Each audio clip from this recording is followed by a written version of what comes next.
ang pakiusap ko, mahal ko pong mga barangay officials. Alam niyo po ba ang problema natin? Tatapatin ko na kayo. Sobra ang politika sa ating mga Pilipino. I will generalize the statement. Sobra ang pamumulitika sa atin. Wala pang eleksyon, may politika tayo. Tapos na ang eleksyon, may politika pa rin tayo.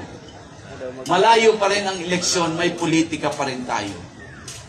And that is probably the reason hanggang ngayon, Diyos Pio, pababa. Tapos na lang ako ng termino, may mga kapital pa akong hindi ko nakikita. Aba, alam niyo po, tignan ko, tatanungin ko po kayo. Tatanungin ko kayo. 1986 revolution, sa sobrang politika, nagkaroon tayo ng power, people power. O pagkatapos tinanggal natin si President Marcos, inilagay natin si President Cory. Ang tanong, may nangyari ba? May pagbabago ba? O pagkatapos ng 1 year, nagkaroon ng kudita. Ang tanong, may pagbabago ba? O pagkatapos ng 1987 ko, nagkaroon ng kudita 89. Tanong, may pagbabago ba? In-impeach natin si ERAP. Pinalitan natin, pinasok natin si GMA. May pagbabago ba?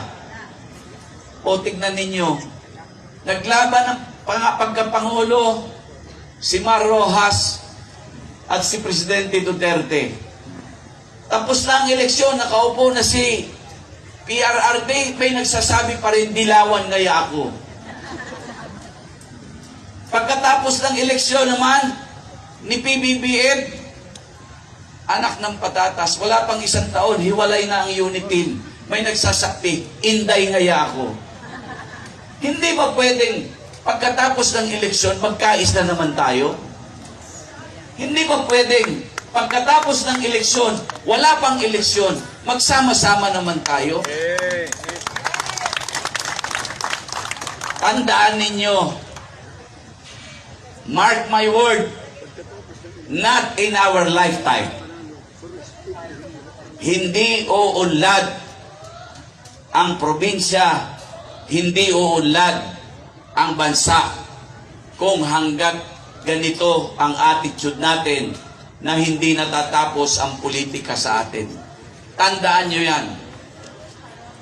Alam nyo po, nakakatuwa, what is irony of it? Lahat tayo, pag eleksyon, ang sinisigaw natin, magkaisa tayo.